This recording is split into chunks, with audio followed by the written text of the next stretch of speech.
नदी के किनारे एक पुराने पेड़ की खोखल में रानो चिड़िया का कमजोर घोंसला। बाहर धुंधली सफेदी छाई हुई थी। जंगल में सर्दी अपने वक्त से पहले आ गई थी। गरीब विधवा रानो चिड़िया अपने 2 छोटे बच्चों गुड़िया और बीमार कुकू के साथ अपने कमजोर घोंसले में थी। अम्मा, बहुत बहुत ठंड लग रही है। कुकू, तुम मेरी तरफ हो जाओ। अम्मा देखो ना, बाहर हवा कितनी तेज चल रही है। नहीं मेरी जान, कुछ नहीं होगा। अम्मा तुम्हें गर्मी दे रही है, तुम बस आंखें बंद कर लो।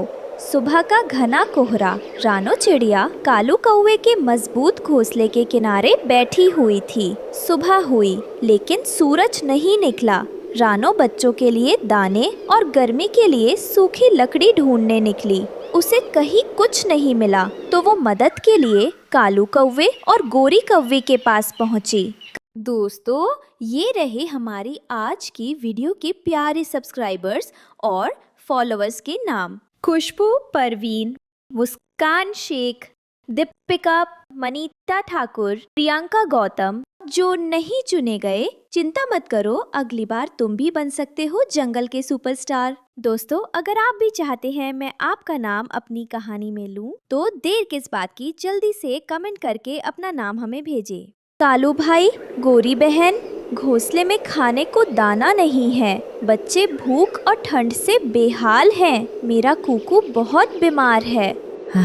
रानो, ये सर्दी इतनी अचानक आई कि हमें भी मौका नहीं मिला। जो थोड़ा बहुत खाना जग्गू के लिए रखा था वो भी अब खत्म होने को है। मेरे पास बस एक रोटी का सूखा टुकड़ा है, ये ले जाओ। कम से कम बच्चों को थोड़ा सहारा तो मिलेगा।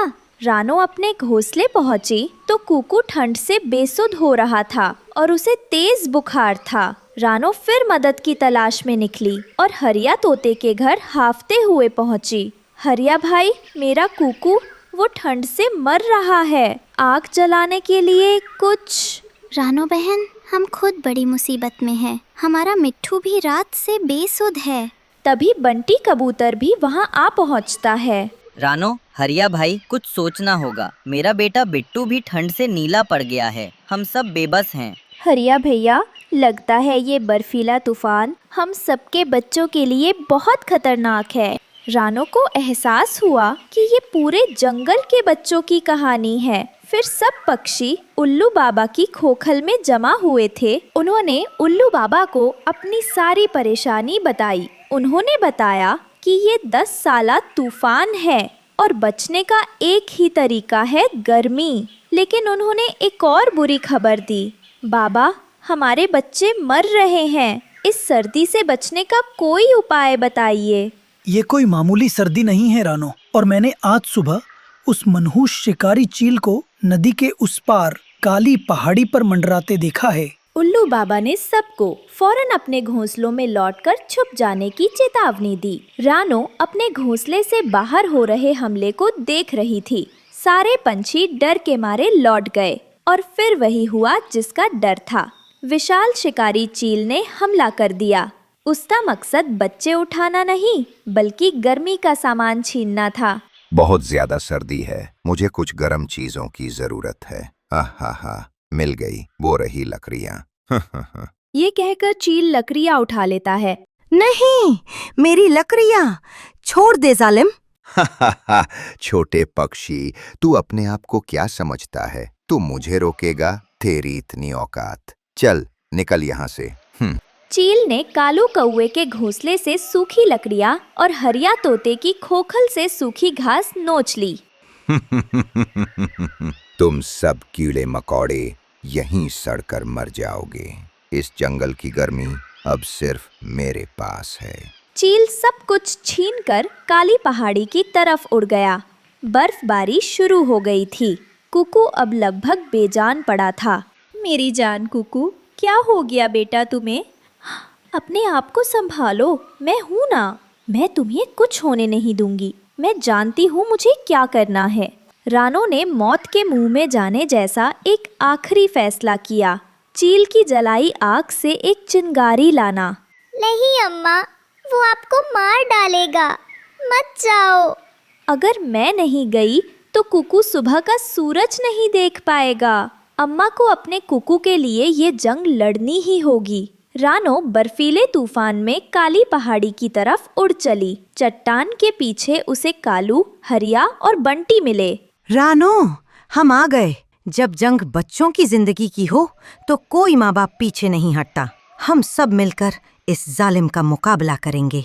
हाँ कालू भाई, आपने सही कहा। मैं अपने बेटे कुकू को इस तरह मरता हुआ नहीं देख सकती। उसके लिए मैं अपनी जान भी दे सकती हूँ। काली पहाड़ी पर चील के घोंसले के पास की जगह पर कालू, हरिया और बंटी तीनों चील से लड़ रहे थे।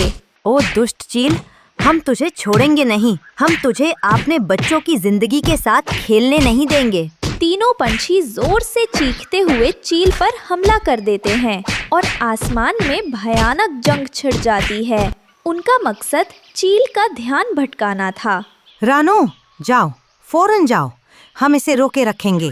चील का ध्यान भटका तो रानो तेजी से उड़ी। उसने चील के घोंसले से एक सुलगती हुई लकड़ी उठाई और अपनी जिंदगी की सबसे तेज उड़ान भरते हुए वापस घोंसले की तरफ चली गई। रानो घोंसले पहुंची और सुलगता हुआ लकड़ी का टुकड़ा सूखे पत्तों पर फेंक दिया, जिससे आग जल उठी और हल्की गर्मी फैल गई। मेरे बच्चों, देखो, तुम्हारी मम्मा तुम्हारे लिए लकड़ी ले आई है। अब तुम्हें सर्दी नहीं लगेगी। मेरे बच्चे, कुकू तू ठीक हो जाएगा। तभी गुड़िया चिड़िया अपनी माँ को बताती है, अम्मा, जब आप गई थी उसके थोड़ी देर बाद कुकू ने हिलना बंद कर दिया था। लेकिन रानो की खुशी गम में बदल गई। रानो चिड़िया पागलों की तरह कुकू को सीने से लगाकर रोते हुए बोलती है, नहीं नहीं, ऐसा नहीं हो सकता। मैंने तुमसे कहा था ना, मैं आऊंगी। मैं आ गई कुकू। सुबह हुई, तूफान थम चुका था। जख्मी पंछी रानो के घोंसले तक आए। रानो बहन, कुकू का सुनकर हमें बहुत अफसोस हुआ, लेकिन आपकी मेहनत बर्बाद नहीं जाएगी। आपकी इस कुर्बानी से बाकी पक्षियों के बच्चों की जान बच जाएगी। उनकी लाई हुई आग से उनके बच्चे मिट्ठू और बिट्टू तो बच गए थे, पर कुकू नहीं। उसने अपने बेटे को आखिरी बार देखा। उसकी आंखों से आंसू नहीं निकल रहे थे और नदी के किनारे उसी बर्फ में सभी पंछियों ने मिलकर कुकू को दफना दिया। सुबह का समय था। पानी की ठंडी बयार बह रही थी। उसी किनारे पर रानो चिड़िया ने छोटी सी जमीन चुनी थी, जहां उसने फूल गोभी बोने की तैयारी की। उसके साथ उसके दोनों बच्चे भी थे। देखो बच्चों, यही हमारी जमीन है। यही हम फूल गोभी बोएंगे। नदी का पानी पास में है। मिट्टी भी गीली और उपजाऊ है। वाह माँ, कितना अच्छा है ये खेत। हाँ माँ, और जब बड़ी बड़ी गोभियाँ निकलेंगी तो मैं उन पर बैठकर झूला झूलूंगा। अरे पगले, गोभी झूला नहीं होती। हाँ, ये हमारा खाना है, हमारा सहारा है। मेहनत करोगे तभी मीठा फल मिलेगा। जंगल में धीरे धीरे सूखे की आहट सुनाई देने लगी थी। कई दिनों से बारिश नहीं हुई थी। रानो चिड़िया को अपने बच्चों और आने वाले दिनों की चिंता सताने लगी। अगर वक्त पर बारिश ना हुई तो जंगल में खाने की कमी हो जाएगी। मुझे अपनी फूल गोभी की खेती पर पूरा भरोसा है। यही बुरे वक्त में हमारा सहारा बनेगी। रानो जानती थी कि इतनी बड़ी जमीन पर अकेले खेती करना आसान नहीं है। उसे दोस्तों की मदद चाहिए थी। इसलिए वो अपने सबसे करीबी दोस्तों के घर जाने का फैसला करती है। रानो सबसे पहले कबूतर के घर पहुंची। कबूतर घर के बाहर डाल पर बैठा था। भाई कबूतर, नमस्ते। अरे बहन रानो, कैसे आना हुआ? भाई, जंगल में सूखा पड़ सकता है, इसलिए मैंने नदी किनारे फूल गोभी की खेती शुरू की है। पर खेत बड़ा है, मैं अकेले नहीं कर पाऊंगी। अगर तुम थोड़ा हाथ बटा दो तो। अरे बहन, मैं तो अभी अपने घर का काम संभाल रहा हूँ। मेरे छोटे छोटे बच्चे हैं, उन्हें दाना जुटाना पड़ता है। खेती का काम मेरे बस का नहीं है। ठीक है भाई, जैसे तुम्हें ठीक लगे। फिर रानो गोरैया के घर पहुंची। गोरैया अपने बच्चों को चहचहाते हुए दाना खिला रही थी। बहन गोरैया, कैसी हो? अरे रानो, मैं तो ठीक हूँ, तुम सुनाओ। बहन, मैंने फूल गोभी बोई है, पर खेत बड़ा है और अकेले मुझसे नहीं होगा। अगर तुम थोड़ी मदद कर दो तो। अरे बहन, मेरे तो हाथ पांव पहले से ही व्यस्त हैं। सुबह से दाना ढूंढो, फिर बच्चों को खिलाओ, फिर घोंसले की मरम्मत करो। मेरे पास तो खेती के लिए वक्त ही नहीं है। अच्छा, कोई बात नहीं बहन। थोड़ी उम्मीद लेकर रानो टुकटुकी चिड़िया के घर पहुंची। टुकटुकी बहन, खेती का काम संभालना आसान नहीं, पर अगर तुम साथ दो तो। देख बहन, मुझे भी अपने काम है। ऊपर से मेरी सास आई हुई है, उनका भी ध्यान रखना है। खेती का काम मेरे बस का नहीं। अच्छा, कोई बात नहीं बहन। रानो निराश होकर लौट रही थी। तभी पास की डाल पर बैठा लाल बंगाली तोता सब सुन रहा था। उसका मन भर आया। ए रानो दीदी, तुम इतना दुखी क्यों हो रहे हो? अरे तोता भाई, तुम यहाँ थे? तुमने सब सुना? हाँ दीदी, सब सुना, लेकिन तुम चिंता मत करो। हम भी खेत में मिट्टी खोदबो, पानी डालबो, सब करबो। सच? तुम अकेले ही मेरी मदद करोगे? अरे दीदी, दोस्ती का असली मतलब यही है। अब हम दोनों मिलकर गोभी उगाएंगे। नदी किनारे जहाँ रानो का खेत हरा भरा दिखता था, वहीं पास में कालू कौवे का खेत सूखा और बंजर पड़ा था। मिट्टी फट चुकी थी और उसमें से न तो पत्ते निकले न फूल गोभी। थत तेरी किस्मत, इतनी मेहनत की, फिर भी खेत खाली का खाली, सब बेकार चला गया। अरे कालू, तुमसे खेती ना हो पाएगा। देखो, रानो का खेत स्टेडी स्टेडी ग्रो हो रहा है। हरी भरी गोभियां निकल रही हैं। तो क्या करूं, अब भूखा मरूं? गोरी ने थोड़ी देर सोचा, फिर चालाकी से मुस्कुराई। हम क्यों मेहनत करें? दूसरों का तैयार खेत है ना। चलो, रानो की गोभी चोरी कर लेते हैं। क्या चोरी? हाँ, अब यही तरीका है। रानो की गोभी स्टेडी स्टेडी ग्रो हो रही है। बड़ी बड़ी गोभियां। हम रात में जाकर आधा खेत साफ कर देंगे। कालू कुछ देर सोच में पड़ गया।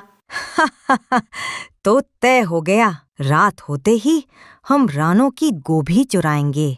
चांदनी रात में दोनों नदी किनारे उड़ते हुए रानो के खेत की तरफ जा रहे थे। रानो अपने बच्चों और बंगाली तोते के साथ खेत की देखभाल कर रही थी।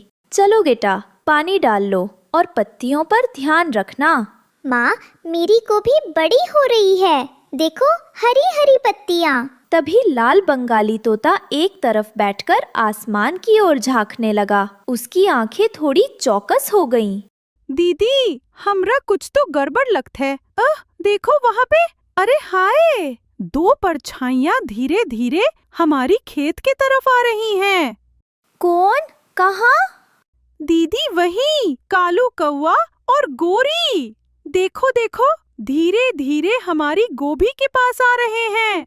रानो का दिल धक धक करने लगा। वो जानती थी कि अकेले वो इन चोरों का सामना नहीं कर सकती। तोता भाई, हमें जल्दी से कोई योजना बनानी होगी। इन्हें पकड़ने का मौका सिर्फ एक ही बार मिलेगा। दीदी चिंता मत करो, हमरा पास बहुत प्लान है। रानो और तोता धीरे धीरे खेत में जाल बिछाने लगे। लेकिन जब कालू ने एक बड़ा गोभी का पत्ता पकड़ने की कोशिश की, तभी नीचे से जाल खिंच गया और दोनों फंस गए। जाल ऊपर की ओर उठ गया और घेर दे ऐसी तरह कि वे आगे पीछे हिल डुल भी ना सके। अरे छोड़ो छोड़ो हमें, बस थोड़ी सी टेस्टिंग कर रहे थे। हम बस भूखे थे। क्यों चोरी? तुम्हें मेहनत करके खाना नहीं चाहिए था।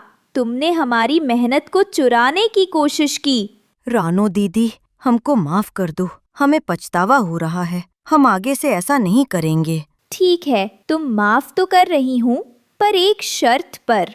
हाँ, हम वादा करते हैं। रानो ने रस्सियां खोली और दोनों को छोड़ दिया। कई दिनों के बाद जंगल पर सूखा पड़ गया। सब तरफ खाने की किल्लत हो गई। रानो के पास उसकी मेहनत की फसल थी। अरे देखो, रानो दीदी के पास तो खाना है। हम क्यों मदद नहीं किए थे? हाँ, सच में हमने बहाना बनाया कि व्यस्त हैं। अब देखो, भूख लगी है और हमारी गलती सामने है। चलो सब हम रानो दीदी के पास जाएं, उनसे माफी मांगे और थोड़ा भोजन मिले।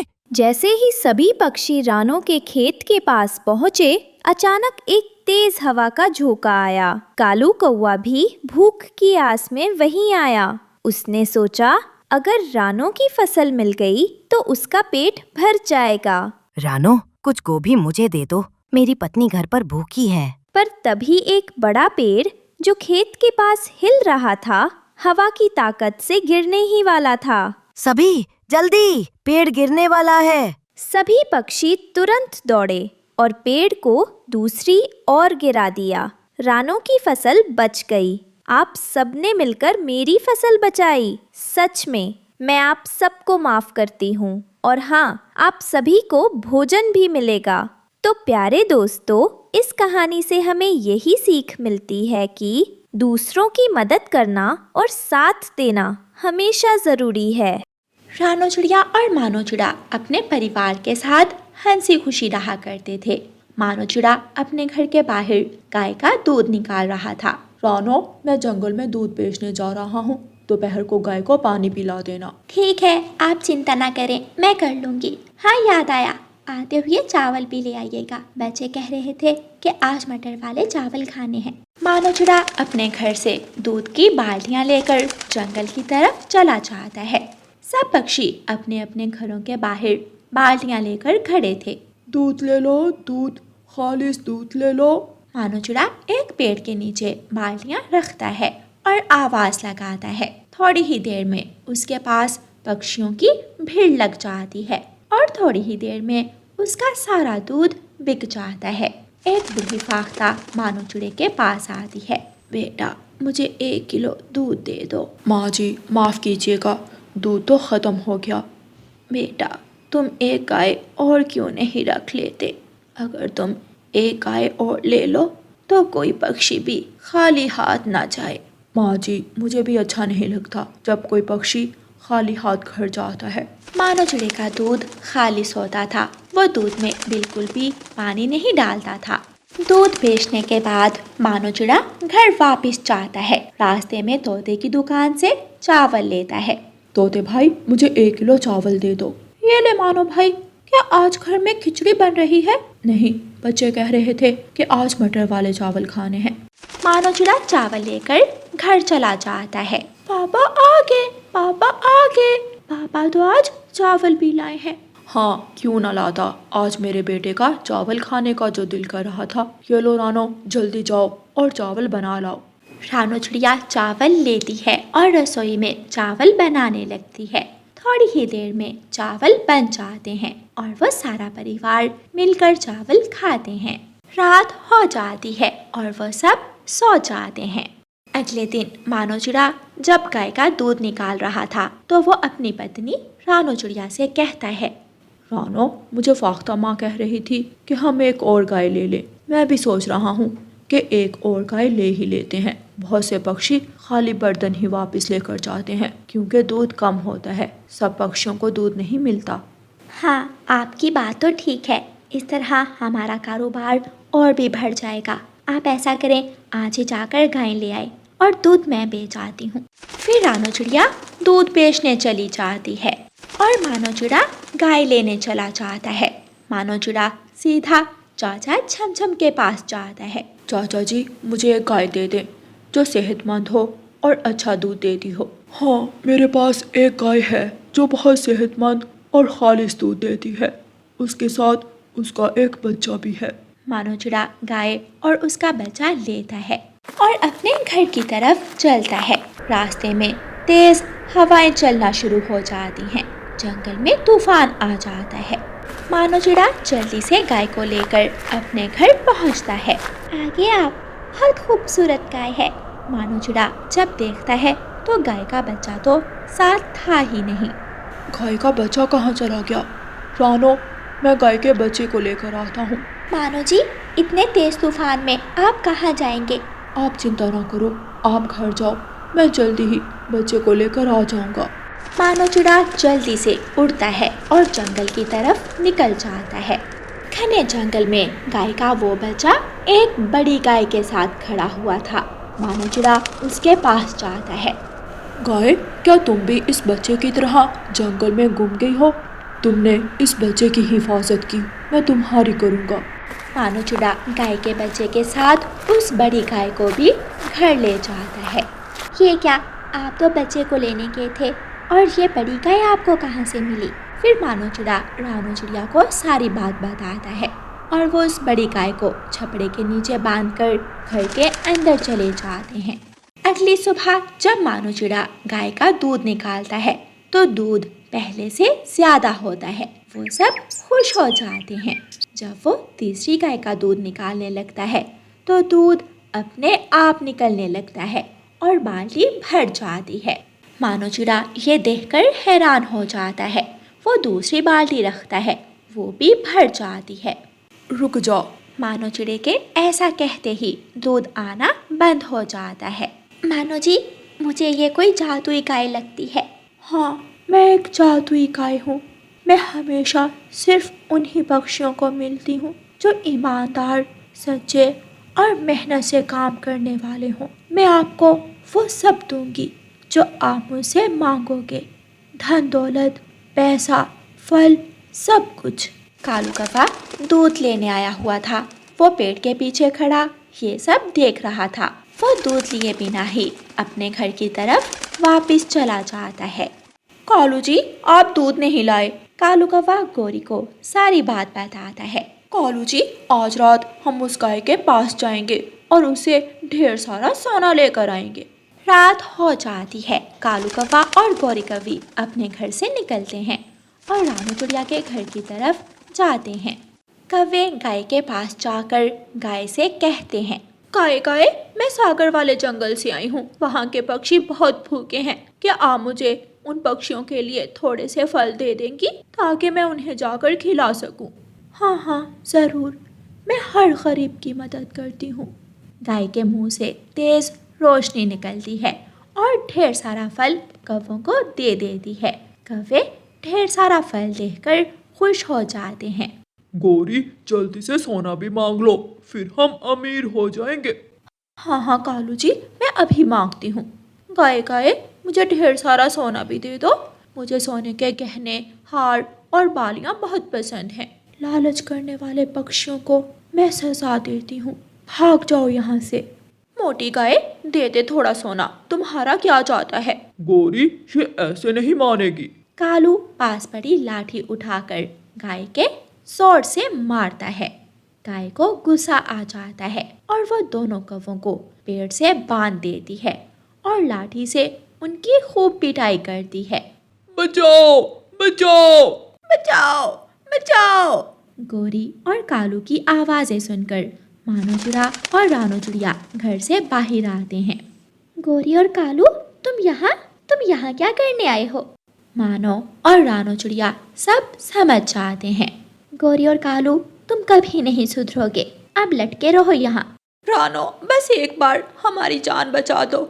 आइंदा हम कभी भी ऐसा नहीं करेंगे। गाय, इन्हें माफ कर दो। ये दोनों आइंदा ऐसा नहीं करेंगे। फिर गोरी और कालू वहाँ से काएं काएं करते हुए भाग जाते हैं। प्यारे दोस्तों, इस कहानी को लाइक, अपने दोस्तों के साथ शेयर और चैनल को सब्सक्राइब करना बिल्कुल मत भूलना।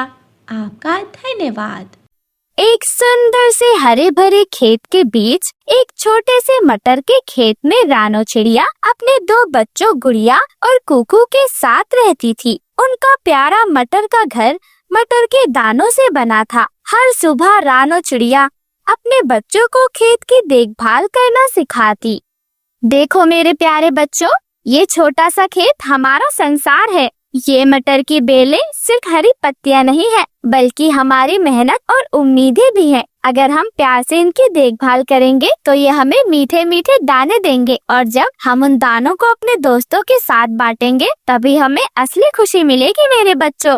ये सब सुनकर गुड़िया चिड़िया और कुकू चिड़ी की आंखें चमक उठती हैं। वो बहुत ही भोलेपन से अपनी माँ से पूछते हैं, मम्मा, ये मटर के खेत जब बड़े हो जाएंगे और जब हमें इनमें से मटर तोड़नी होगी तो क्या हम इन मटर के दानों को अपने दोस्तों के साथ भी बांट सकते हैं?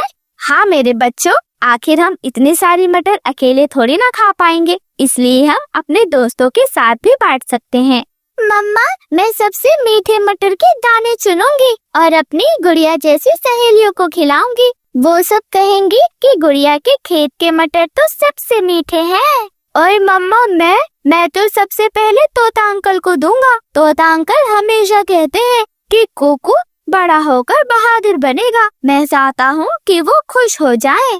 वाह मेरे बच्चों, यही तो मैंने तुम दोनों को सिखाया है। खुशियाँ सिर्फ अपने लिए नहीं बल्कि दूसरों के लिए भी होना चाहिए। ये सब सुनकर गुड़िया और कुकू खुशी से उछलने लगते हैं। माँ चिड़िया उन्हें देखकर बहुत खुश हो जाती है। रानो चिड़िया की यही जिंदगी थी। उसका संसार उसके मटर के खेत और उसके बच्चों में बसता।